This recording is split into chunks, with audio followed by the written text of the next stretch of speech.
My name is Ruben, and today I am with... You with Gabriel Sivindi, yeah. I don't think they care about your surname anyway. They do actually. Okay, cool. Anyways, yesterday, if you were watching, thank you so much. Thank you so much once again for tuning in. Yesterday, we were talking about family time versus technology time. So, Gabriel, what are some of the things that you took away from yesterday? Can you just give us a quick rundown of what happened yesterday? Okay, so I feel like the whole conclusion from yesterday was that technology doesn't necessarily bring down family time. It's all about discipline. It's all about how you use it. How PlayStations are in a way demonic. Oh wow. Okay, no, that was not it. But yeah, so it's all about how you're using your technology, and you can actually use that to actually bring about family time. Yes, you said everything I wanted to say. Yeah, if I wanted of course. to say anything, it's always like that with me. Anyways, today's topic is a very interesting one. But before we go into what we'll be talking about today, I have our panel on my left-hand side. Panel, can you please introduce yourself, say who you are, and tell us your favorite Bible verse. No, I'm joking. Just introduce yourself. Okay, hi guys. I'm Dr. Gloria, and I've qualified in psychiatry. So I'm really excited for today's topic on mental health. That's awesome. Hey guys, I am Ngozi Khalisa, and I'm a software engineer. Quite excited about today's topic because of the field that I'm in. Being in corporate, there's a lot of mental issues that you need to bear in mind and how to handle and bear those things. So it will be quite interesting.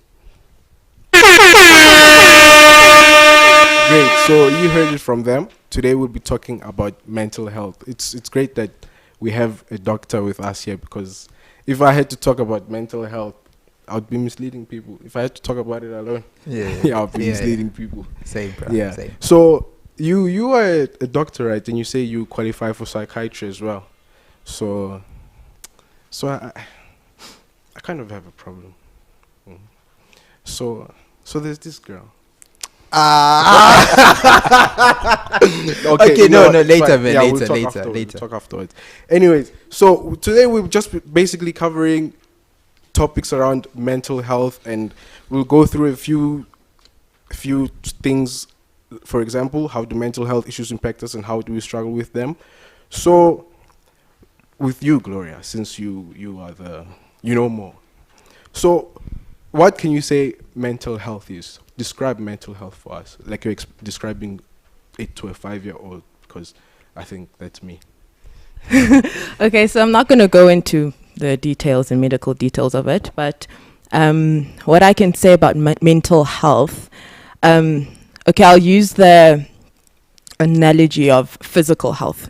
Okay, so you have a painful head, and you're like, I have a sore head, a headache, and you...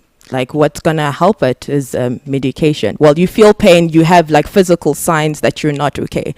Mental health happens the same way. So it's got to do with your mood, or how your personal being is, your state of how you are. So I'm sure, in the ministry here, the man of God asks, how are you? How are you as a person? How are you feeling personally? Your state of functioning as well. If you're not okay and you're down and you're having emotional imbalances, that's abnormal for longer than normal, about 2 weeks, or for longer than normal, because here and there you can feel sad or you're not okay. But if it's to a point where it's impairing your functioning, your daily activities, your diet is changing, you're eating more than normal, you're not able to function at work and at school, then there's something wrong with your mental state. So I think that's just a summary of what mental health is. Okay, so we've heard it from the doctor herself. She says mental health is... So it's basically a long-term... If you're going through mental health problems, basically a long-term sadness, a long-term period of sadness, because it's okay to be sad occasionally sometimes. As the doctor is speaking, I'm starting to feel like maybe in a way I might be needing, some help. Yeah. Okay, no, we will talk about it. We'll talk about it, but okay, but anyway, okay, wait. So I've got a question, right? So say I'm doubting certain things about myself. And this has been going on for like a very long time. Does that count as like mental issue or mental health issue, or is it like a normal thing? Because as you're speaking, it's like you've been saying it's like for 2 weeks or more, then it might be an issue. And in a way, I haven't like dealt with it. So what can you say about that? So what's important is identifying what the problem is. Are you talking more towards mood? Are you talking more towards behavior that's abnormal? You'll need to identify what it is exactly what you're going through. So tell me, what am I going through? And then I'd be able to identify that. And then we try characterize it to see what makes it abnormal, if I'm making sense. Yeah. Okay, yeah, wow. The atmosphere is kind of like tense in here. So just a reminder to the viewers at home, if you're going through mental issues, you have any, if you're on a vent, we have a doctor here. It's your time. So leave it in the comment down below. So going on to the next thing we have.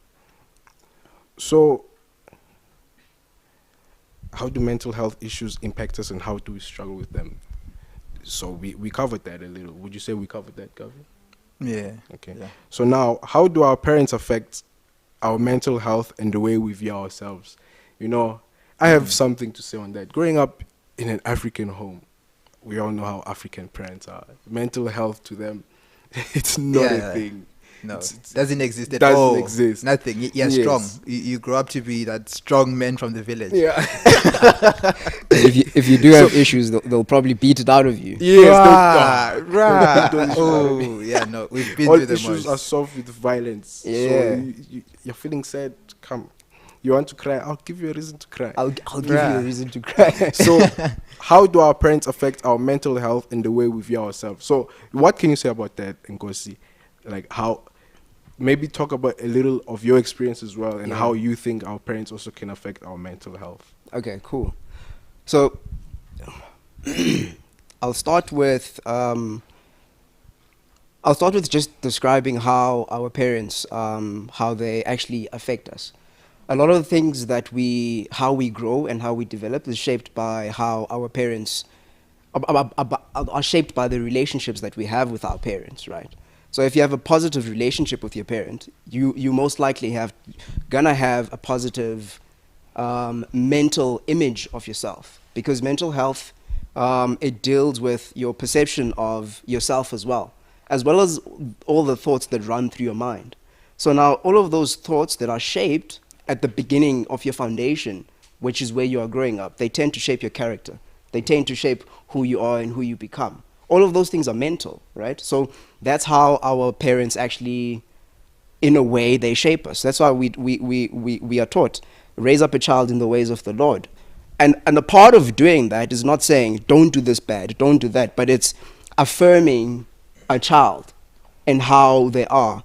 Like you would say, my son, I'm so proud of you, I'm happy, you're so handsome, you're so this. You're building up the child's character, and that all deals with mental health. And as you grow up with those positive things, and if there were deficiencies that actually happened, those are the things that you take to your work environment. Because I'm a professional, I'm a software engineer. I work in corporate with a lot of different companies, right? You will take all of those things that you've grew up with to the companies where you're going. So if you're a person that didn't grow up with being affirmed, so you would have a lack of confidence, and that will speak to how you address other people in meetings, how you carry yourself, even though you are highly skilled. But if you have a low self-esteem, which is a mental issue, then that will carry itself and portray itself, and people will see that. So those are some of the things that how our upbringing and our parents, they actually shape us. Yes. And when we're not aware that we have some of these deficiencies, then we start having the symptoms, which is outbursts of anger here and there, frustrations and all of these things. But they start at the root and you're growing up, and it's your parents to shape you and to help you grow out of those things. So you say you're in the corporate world, right? Yes. So the question is, how do our parents affect our mental health? So Yes. now, how do your work parents affect your mental health? I'm talking managers, your bosses, Okay. people at the top. How can they affect your mental How health? can they affect you? Yes. So it depends on the different leadership styles that your managers have, or people that are in higher positions than you that they have. If they are kind and they are happy and they give you freedom, you will tend to thrive. When you are thriving, you'll be happy. You'll be motivated. You'll want to be at work. So that's a great environment for your mental health, that you may be able to be the best of what you can become. But now, say you have a manager that's also dealing with mental issues from their background, and they bring in that to the work environment, and they come down on you like a mountain. So that will definitely affect you, affect how you perform, how you think about yourself, because the words that they say, they will affect you one way or another. Yes. They can either build you or they can break you down, or they can harden you. Just like with what comes to you, you can either become coffee or you become an egg, but it depends on the thoughts that happen into your mind. Like you get what I'm saying. So that's how in the corporate world that it actually affects you. So the same, it's sort of like the same scenario as how you grow up, but it's a little bit different because there isn't that form of attachment, but it affects you nonetheless. I hope I've answered. I've shared quite a bit there. Yeah. So Yeah. Yeah, so when you're talking about parents, so Nkosi ties like quite on a very important aspect to mental health. So I feel like black parents have got this thing of like comparing kids. Dude. So yeah, bro, I feel like that thing damages a person, bro. Yeah. Bro, that thing damages a person. Like, I am trying my best here to please you. Yeah. But you're out here telling me that look at that other kid. You be like that kid. Bro, why are you not like that one? Why didn't you take the kid already? Yes. Take the kid, let the kid be your kid. I mean, bruh, come on. But honestly, that thing affects you. It does. That thing messes you up. Yeah, Because already you're trying to like get the affection. Yeah. And you're trying your best. Say, beat the score, right? You're trying your best. You get a 60%. Then your mom will be like, look at your other friend. She got 90%. She was given a prize. I'm like, woman, I'm trying here. I'm trying. You know, it got to a point whereby I feel like I was planning on being like a 10% kid on purpose. And then go ahead and get the 60. That way maybe my mom would appreciate me or my dad would appreciate me and be like, oh yeah, no, my boy has improved. Yeah. Whereas all along I've been like on 60%, 70%, I'm trying my best and I'm being compared to another kid. Yeah. It really. It's it's not like I've gone through that a little, and I know people who have gone through that as well. And so, if you're a parent and you're watching this, at least you're taking insights from young people, and you know how. I'm not here to teach you how to be a parent. We are not here to teach you how to be a parent, but we're giving you insights on how we as children view you sometimes. So we'll dive more into that. We'll go into depth, the depths of the depths after the break. Thank you so much for watching. We'll catch you after the break.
Okay. Welcome back, everyone. Thanks for those that are still watching. For those that are not watching, well, I mean, they're not watching me, so I can't say anything. Shame But I on mean, that's a bummer. But anyways, yeah. So for those who just joined us, we're talking about mental health, right? We mentioned a couple of points how that kind of like affects us at work, and how in a way our parents might have played a certain role to us actually having certain issues at this point. So yeah. So you know that saying, look what the cat dragged in. Yeah. Yeah. So in this case, look who the cat dragged in. We have our professional nurse over here. Can you please introduce yourself? Say hi to the viewers at home. Hi everyone, my name is Lensha. I'm a professional nurse by profession, psychiatry trained. That's great. You see, it's so nice to have. We have a doctor, we have a software engineer, and we have a professional nurse. And here we have a Ruben. Yeah, I'm a professional as well. I professionalize in so as we were saying. Yes. So we're talking about how in a way our parents, like when we're growing up, they kind of like compare us to other kids, whereas we try and like our best, and then our best not really seen. So from a professional level, what can you guys say about that? Like, how does that contribute to one's upbringing in, say, some point in time in the future? It's quite difficult, especially if our parents are quite naive about it. So, say for example, say the whole comparison that you're talking about. What if the child has something that's called ADHD, attention deficit disorder, where he's just not like other kids? He's just failing to pay attention in school, or maybe he's having a learning disability or intellectual disability where, let's say, for example, dyslexia, he's just struggling to read. And it's just slower than all his other colleagues. But now we have our parents who don't understand that this is a mental illness. How are they going to deal with it? It's now the child is finding it difficult to cope in school. He realizes he's not the same as others. And with this ignorance, how is he coping? How is his mental health? So it's really difficult. And in that same light, if we can say if you were normal, but then you're growing up with parents who were who had schizophrenia or had anxiety or had depression, that predisposes you to having the same condition. So if your parents are generally just worried about everything, don't do this, don't do that, you end up being fearful, and meanwhile that was not how you were actually. So because you brought up in that kind of environment, that impacts on your about how you end up being the person that you become, and that affects your mental health. That's actually a valid point here. I feel like, okay, she did mention how that kind of like brings up to be fearful. I mean, why should you be afraid of your mom, your dad? I mean, Why? bro, they're supposed to be like your best friends, man. Because if you can't run to them, who are you going to run to? You see, The Dude, streets. like, this thing can slap, bro. and Like, that's 'cause- where a lot of other mental health issues come from, because now you can't run to your parents. Yeah. So who do you run to? That's a very good question. If you can't run to Bruh. your parents, who do you run to? if you start, think about it, you run to drugs, you run to alcohol, you run to all these other things that won't help you in any way, but you think they will help you. And guess what? After running to alcohol, to drugs, guess what your parents will say? they will start comparing you again. Bruh, They'll say, bruh, this is like, our neighbor's child is not doing this. Who did you learn from? dude, what did I took it from you, woman. I'm Yeah. here because, but no, guys, please, disclaimer, I'm not talking about my mom. Okay, please, I don't want anyone approaching my mom saying, hey, you're No, comparing your child. No, she's a guys, wonderful no, lady. I love that woman, man. So, yeah. so Nkosi, do you have any other points, or Glensha, do you have anything you want to add on that as well? I think let's give Glench a chance. Yeah. With just what Gloria said, to say that it's socialization around the environment, and as you guys said, you end up running to things like drugs, alcohol, and all those things. Guess what that brings about? Next thing is you're going to have another mental disorder, because now it's going to be substance induced, because it's now going to come from the substance itself. So we can't kind of think, oh no, why is that guy like that? Why is he addicted to nyaupe? He can't let go of it because now it has become a mental condition, and he can't come out of it unless if somebody else helps him. So it's the same thing. We're saying, oh, okay, this is how we are socialized. Our parents, they think that it's normal for us to be fearful of them, but not knowing that this fear later on is going to materialize into something actually even bigger and even worse, because it takes time to come out of substance-induced things like anxiety, depression, and all those things.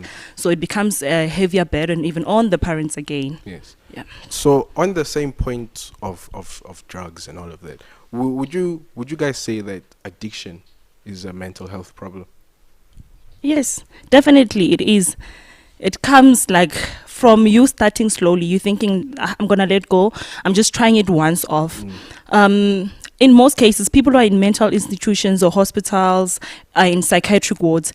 It started as a once-off thing, and the next minute, when they were high, they just became psychotic. So it's that addiction. You can't let go unless you have to like detox completely from that, because the addiction is now eating you up. So you become like psychologically like influenced and all. You become dependent on it. And that goes back to the whole definition of mental health. If it's impairing on your ability to function, now you're trying to fill that void, and you're constantly dependent on this thing that's driving you. But you're not concentrating in the workplace, you're not concentrating, you're not having social interactions with people as normal. You have the split mind and you're just not the same. So it does affect you badly. Wow, that's quite informative. I mean, imagine how we started just by talking about how a small action can actually grow to being you addicted to drugs, to you being addicted to certain things. Like, this is big, man. I just thought that mental health is like me waking up depressed one morning and then and then I've got mental health issues, you know what I mean? Like, I didn't think it can lead all the way to like me now resorting to other things. Oh wow, that's we at least we're learning. Yeah, and for the viewers as well, I hope you're learning. And so another point I have. So how do our surroundings, like let's say, how do our surroundings affect our mental health? I know for an example. I know for an example in the workspace, like in the corporate, you may have people who are just offside, man. Like, and if you're not mentally strong, that's going to affect you, and then you'll end up. So you can bounce off of that. How do our surroundings affect our mental health? I would say our surroundings, depending on like the place that you work in. For example, we say in the corporate world. In most cases, we have a lot of people have this thing of wanting to achieve, striving to achieve, and all those things. They don't know that. I think Dore will understand this. We actually have like personality disorders. You don't know that actually you being competitive and all that, you actually bring about a personality disorder, which is also mental illness. And you take it lightly because you're saying, I'm just being competitive, not knowing that now it has gone into OCD, it has gone into, other things. So now it starts off slowly because, and also having people who, your bosses might be hard on you. People who are pushy, people who are very challenging. Some people become dependent because of that.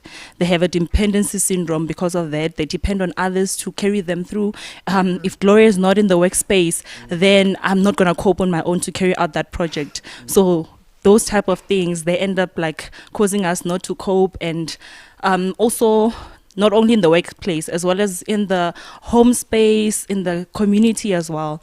We end up starting drugs because I saw Ruben doing it. It's very cool. I'm definitely going to do it.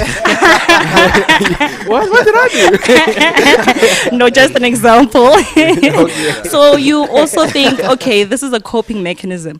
For example, minor things, a tiny little thing like coffee. You're working in the corporate, and Kosi goes and gets a coffee for himself, and you're like, oh no, I'm also gonna go get a cup of coffee. By the end of 1 week, you're already taking about 5 cups of coffee. Caffeine is inside that thing. There's a lot of intoxicating things inside of it. Next thing, you are very unstable without it. Okay, wait, I know she's going too far now. Listen. So basically, you are saying coffee is an addiction, and you said addiction can be a mental health issue. I know one person who's addicted to coffee. He might be here with us. I'll come. We've got. Who is it? Carry on. You were talking. Yes. Do you have anything more to say, or were you still talking? No, I think, yeah, that's basically it. It starts from a little tiny little thing, and it becomes something that you fail to break, at a later stage, and it really much affects you. So the environment does. Socialization impacts us in many ways that we actually don't think about it. Yeah, no, I feel like at this point we all have got mental health issues, man. Yeah. Some you might not have even known that. You mentioned something about this person not being at work and you can't complete the project or something like that. I have this one friend at work. Every time he's not there, I just don't have a productive day. So is that my mental health? Is it a mental health issue for me? Because I just don't do well when he's not around. Trust me, like I said, everybody has characteristics of mental health. I remember the first day when we went into mental health, lectures, our lecturer said, trust me, by the end of this lesson, all of you will realize that you all have a mental health problem. So it's always the same. We all have a characteristic of mental health, as much as it might not be medicated, as much as it might not need rehab or anything like that, but it exists in each and every one of us. So yes, we do have dependency, others, withdrawal syndrome. We all have different things. Yeah. So you would say we all crazy. We just differ on the levels of craziness. Yeah, the prophet says. The world is a mental we institute. all crazy. The prophet says you're all crazy. We are all in the hospital. We just don't know. So we all need help. We just don't know how much help we need. Actually. Very true. Yeah. So do you have anything to add on that, Gloria and Kosi? Yeah. I've got a few things. Like from what Glensha was sharing about the coffee thing. So software engineers, they love coffee. We love coffee, it's just a thing. It's that caffeine that wakes you up and does the things. I didn't know that I'm inviting a mental issue when this started, but now that I've realized, I've got to do something about it. I gotta change a little bit. She also spoke about when you are dependent on that one person in the company, that then you don't become productive. I've seen that quite a lot in most teams, and I think it also affects you if you are the person that the company depends on, because now it brings on all that weight upon you that, I can't take leave. Your mental health is affected. It's affected at work, and and it also affects your family, especially if you've got a family now. So it creeps into the family time as well. So those are some of the things that. It's a mental issue. You become a workaholic. She was talking about personalities. I feel like that's a personality that we bring upon ourselves. It's a disorder that you bring upon. You've invited madness. That's what it is. You've invited madness. Oh goodness. And then I think the last thing is being competitive. Like what Gabrielle talked about earlier on, being so competitive, and it comes from upbringing, and then it goes to the work environment and to the workplace. I've seen it happen. I've seen it happen, but I didn't know it was a disorder. That's the thing. That's the thing about it. I'm very happy about this topic. I'm learning quite a bit about myself. Would you also say you? No, I'm crazy. I'm so crazy. We made for Christ. Yeah, we made for Christ. Made for Christ. Made for Christ. We mad for Christ. We bad for Christ. Yeah. Hectic. But so to viewers listening, so we're just talking about how coffee is not in any way contributing to one's mental health. I'm not talking as a coffee addict, by the way, but coffee is important. We just covered that addiction. It can be another form of a mental health issue. And if you have a caffeine addiction, look at your life. just think about it. Look at yourself, and I hope you're taking something from this, eh? Yeah, man. But in all truth, no coffee for 2 weeks. No, not 2 weeks. Bro, come on. Maybe just a couple of days, no coffee. Maybe 1-2 days. Just prove to yourself that you don't need coffee. And I know you're not the only one. There's probably someone watching this now. Yes, you. I'm talking to you. You're addicted to coffee and you think it's okay. It's not. It's not. I'm joking. No, man, you'll be fine, man. You'll be fine. You'll be fine. So, guys, let's dive a little bit into our personal experiences with mental health. We know Gavi here. We know Gabriel. Coffee. That's his experience. Even if you don't say anything now, it's fine. We know. So let's talk a little bit about our experiences with mental health problems, and it would be nice to hear from a doctor and a nurse about your personal mental health issues and how you dealt with it. And just before I say it, yes, before I was a doctor, I'm a human being, right? Yes. And human Really? beings. Are you a human being? Yes. So I just remember from matric going through depression, and I'm glad and I'm free to say it, because we need to get to a point where we're so in touch with ourselves. Wait, did you say matric? Matric, yeah. Yeah. I feel like depression and matric. It's It's just one thing. It's just one Just thing. one thing. It is actually. I feel Yeah, like it's a it very should be stressful. pre-depression before you pass university. Honestly, because I feel like all of us go through a point where by Yeah. metric things are just like, Yeah. nah, man, nah. No, but hey, she's smart, this woman. Yeah. I see why you're a doctor, by the way. It makes a lot of sense now. It makes a lot of sense. Yeah, so in fact, that was actually the reason how I got depressed. There was so much pressure, and I really wanted to enter into medicine, but my marks were I was failing physics. I was getting like 30s and stuff.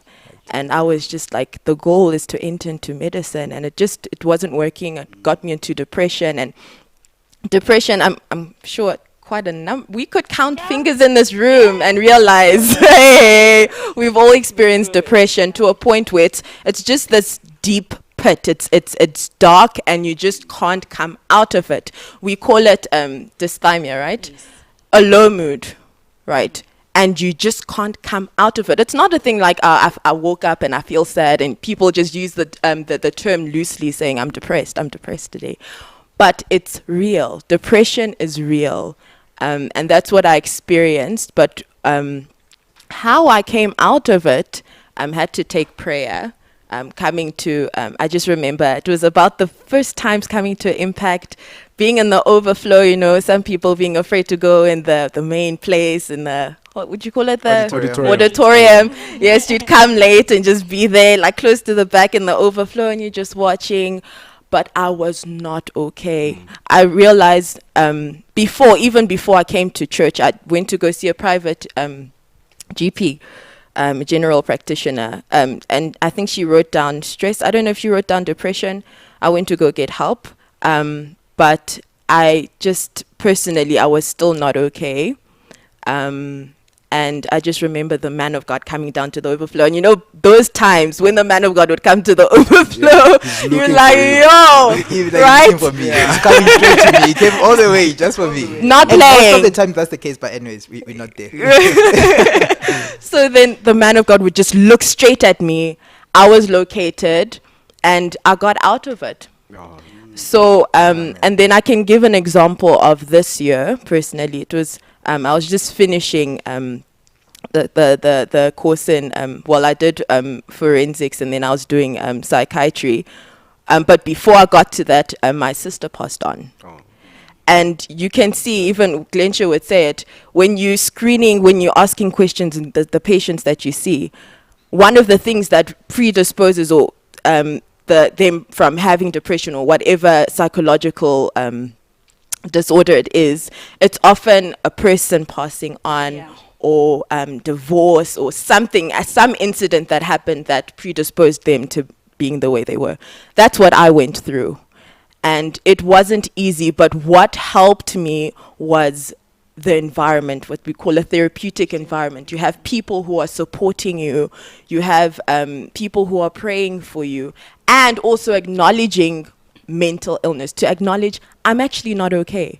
When someone comes to ask you, how are you? You acknowledge it, you're truthful about it. You're not just covering it up with faith, saying, I'm well by the grace of God. I'm actually not okay. Yeah. And you acknowledge it, and then also having a personal relationship with God, going back to that to go back to forwarding all your issues to God. that's what helped me. If that's why you can see me smile right now. But Very beautiful smile. I've as come well. to thank you.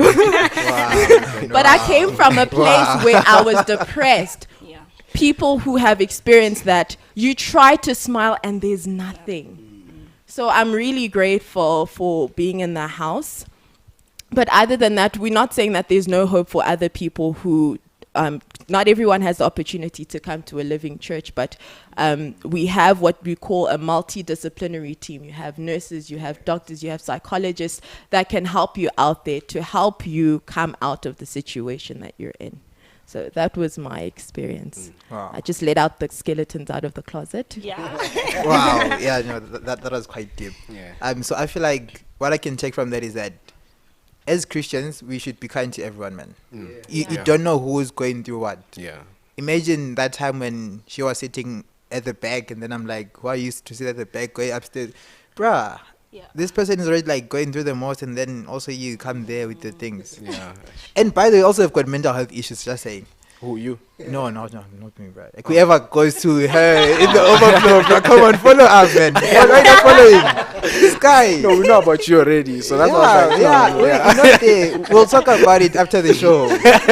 Okay, yeah. So if you want to hear about my mental health issues, you can come after the show. We'll be live, right? Yeah. But not now, man. Not now. But yeah. So, anyone else want to talk about their experience? Firstly, from what Laurie shared, one thing that I've learned is it's okay not to be okay. Yes. It's very much okay, and I think that's one thing as young people we need to acknowledge. Even older people, it's okay not to be okay.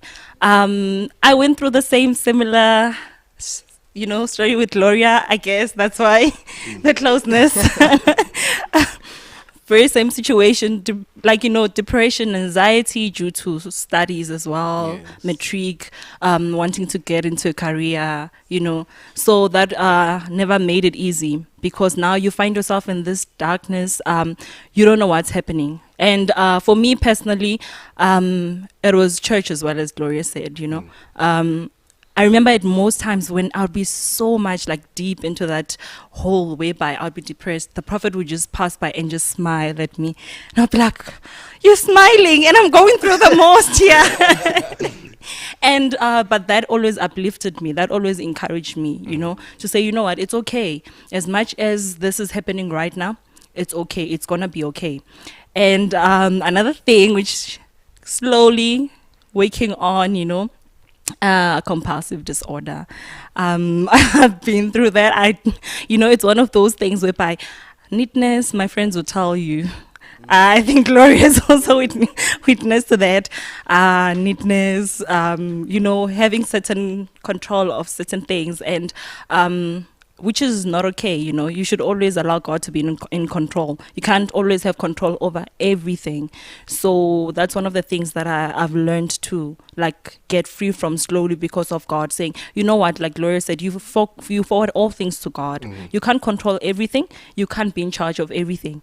And you need help from other people. You can't do everything by yourself. So making sure that you surrender everything to God, I think that was what helped me as well. And also coming out of depression, to say, you know what, give everything to God. There's nothing like myself. There's nothing that I can do to help myself. So that's what helped me. That's very good. So you've heard from the two professional doctor and nurses, and we already know about him, so it's fine. So after the break, you'll hear more about maybe Nkosi and about me. So let's just take a little quick break, because we already know. Yeah, no, but okay. So you might have heard about me, but we also need to hear about you, man. No, just leave something on the comment. Yes. Even questions, your experiences, we can read them here if you like. But we should, right? Yeah, we should. Yeah, no, we will. So yeah, man, let's take a break for a while, then catch us right after that.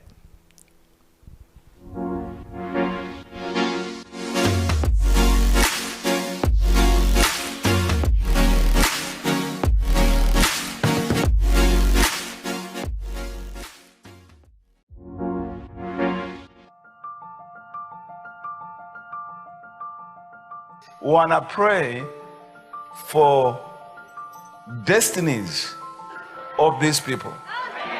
The devil should not steal their destiny. They should enter their destiny. God to raise them up. Others are pastors, apostles, prophets, missionaries, evangelists, doctors, nurses. Come on. We've got politicians here. Future leader of this country is here. So let's offer prayer. Even if your child is not here, you will receive grace. None to backslide, none to go backward, but forward ever, to enter their destiny, to be given good friends, good company, all of them to be employed when it comes to time of employment, protect them from sickness and disease, from anything that can destroy their future, that the men and women of war, men and women who know how to pray, to stand for Christ, in their youthfulness, they win thousands and thousands for Christ. Over prayer, over prayer.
Welcome back, everyone. Thank you so much for tuning in. If you just joined us, we are talking about mental health and how it affects us and how our parents may affect it as well. And also, we'll be diving a little bit into solutions a little bit later on. So before the break, we had Glensha talking a little bit about compulsive disorder. So can you just dive a little bit more into what it is and how people may think it's normal, and just dive more into it? Okay, so in most cases, it's something called obsessive compulsive disorder. So the main thing is that you're always obsessed about neatness, you're obsessed about having control over things, to a point whereby other people cannot even help you because you want to do things yourself.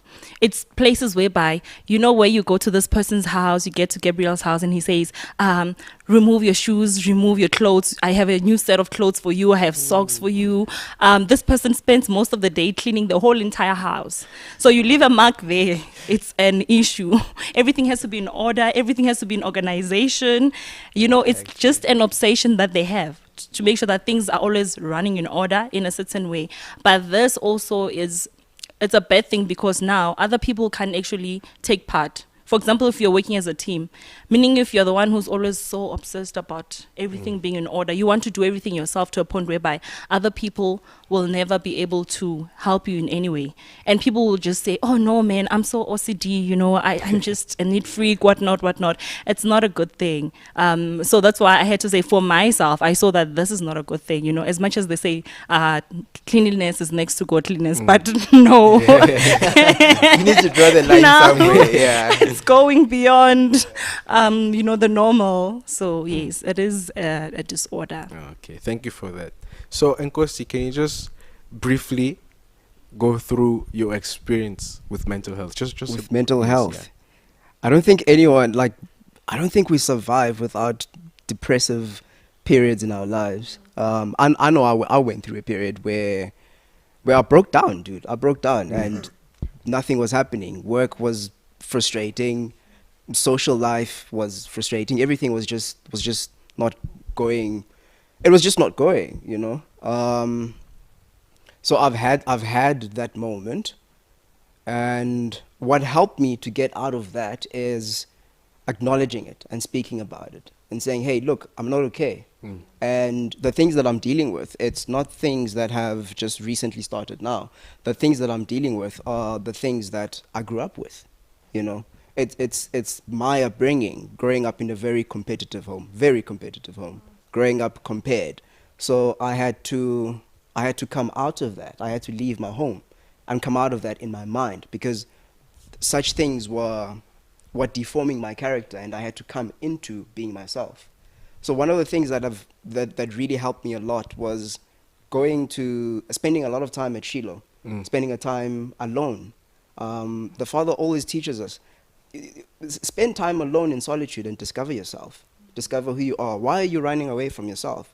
That was true for me, because growing up, I was always told, be like so-and-so, be like so-and-so. And it was never, I'm happy and proud of who you are now, you know. So I had to grow and come out of those things, and spending time in solitude and coming to myself, praying and speaking to people and saying, hey, look, I need help. And I did that. And they were like, okay, what is it that you're going through? And when I shared what I was going through and how it affected me, a weight lifted already. So I didn't have the experience of saying, hey, I was at someone came and the Father came and saw me. I didn't have that experience. And if viewers out there, you don't have that experience, it's also a thing to say, you're not blocked just to have that experience. You can also have time for yourself, have time to think about it, have time to go and speak to people that, and that load will lighten and come out of your shoulders, you know. And when depression comes, it's like a gray cloud, a fog, you can't see through it, which is why you feel like you're stuck, you feel like you can't do anything. But when you say, hey, look, I can't see beyond this, help me. I think that's what helped me to come out of it. Yeah. That's great. So speaking about my personal experience, I'm perfect. I don't go through these things. No, I'm kidding. There's been times where I've been sad, and as you said, it's okay not to be okay. It's okay to be sad. But mine was more. It was not like normal sadness. Now I wasn't sad for one day. I was sad for like a long period of time. Yeah. And how I dealt with that, the Prophet said something. Prophet Philip said something so profound a few weeks back. He said the more you move into the world, the further you move away from God. And that's something that is constantly being emphasized to me, that without God, there's nothing. Because I was looking for solutions in the world now, and I was seeing myself saying, I can do this alone. I was just trying to outsmart God, which never worked out to my favor. Yeah. And you guys covered on running to God and how He's the one who's going to help you with all of this. And that for me, I can testify that for me, yes, running to God is what has helped me come out of all the mental issues I may have had, or that I had. I wasn't addicted to coffee, but Come on, bro. Come on. but at least, so what I can say is truly God, run to Him. Yeah. That's so on that note, let's talk a little bit about solutions on how to deal with mental health. So how do we get better at taking care of our mental health? What to do when your mental health gets really bad, like you are suicidal or you are very destructive? And how do we protect our mental health in dangerous surroundings? And what outlook should we have on our emotions and mental health? But before we go into that, we have a few comments. So we have Anna, who says, why are the youth so affected with depression? Let's just briefly get into that. Okay, so from personal experience, because I'm also a youth man. I know I look like There's fears, guys. There's fears, but anyways. Carry on. But yeah, okay. So no, the way you guys are laughing at me, anyways, it's fine. No, it's coming. So Maybe it's with spiritual eyes. exactly. That's what I'm saying. That's what I'm saying. You never know. You never know. But I feel like but anyways, let's not go there. But yeah. So speaking from experience, right? As youth, I feel like we easily get depressed because of one, we've mentioned the parents, and our friends as well. Yeah. I feel like this strong desire to want to fit in, that thing can like mess you up. Like it can, because I feel like you can do literally anything if you have that desire to fit in. If you don't know who you are and you want to fit in, trust me, you'll do literally anything to fit in. And also, I feel like I'm also changing settings. Say you are moving from one stage to the next. In a way, the process of you moving from like this place to the next, like, might not always be as smooth as it's supposed to be. I mean, life is not supposed to be smooth to begin with. Yeah. So maybe say moving from high school to university, I mean, the setting is completely new. I think also that can cause you to be like have serious, mental issues. Yeah.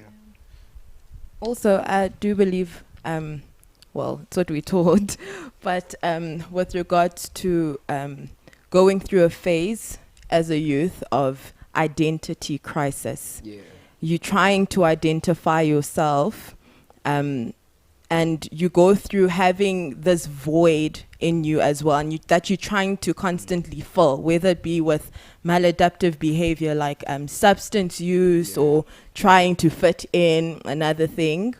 What else was I saying? With regards to youth.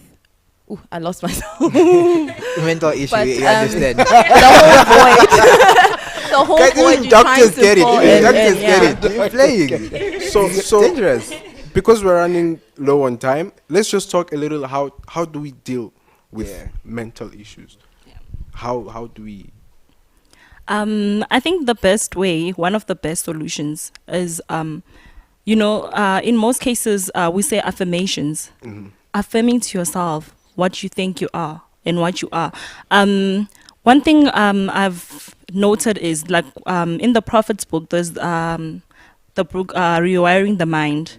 Says you need to affirm to yourself daily, in the morning. You find that if you affirm yourself to yourself, everything that's there, to say I'm special, that's what's not going to get you down. That's what's going to make you not say I am special. Why should I compare myself to Rubin, to Gloria, to any other person? So in most cases, you affirming to yourself what you are, and also knowing to say, this is what I want, these are my goals and everything. It will keep you going. It will make sure that you don't go into that depressive state. Another thing is the fact that, yes, we want to always fit in, but also we also need to find out, like, in our family, in our backgrounds, it's important to dig deep to say, okay, in my family, my parents, what is it that they went through? For me to change those habits that are there. Because some of the things we think, no, man, I just became like this, I just started being very neat out of the blue. No, it came from somewhere. You have two parents who love neatness. So you end up being very neat. So those are some of the things that you need to deal with. Look in your surroundings. Affirm to yourself good things, Run to God. Yes. At times, like Nkosi said, spend time with yourself. Surround yourself with good people. Then in that way, it's easier for you not to find yourself having issues with your mental health. Yeah. And Gloria? Yes. Another thing, you mentioned suicide. Yes. Suicidal. That's it's a very sensitive topic, but people do go through it. It's real. Yes. That you cannot do it on your own because you're a risk to yourself. You need to seek intervention. Yeah. Whether it be if you're out there, there's government institutions you can go to. You can go to the clinic. You can go to GP. We have schools as well as tertiary universities that major on mental health. They are trained to help, especially during the COVID times. Yeah. They can help you with that. But definitely don't sit on it on your own. You need to go get help.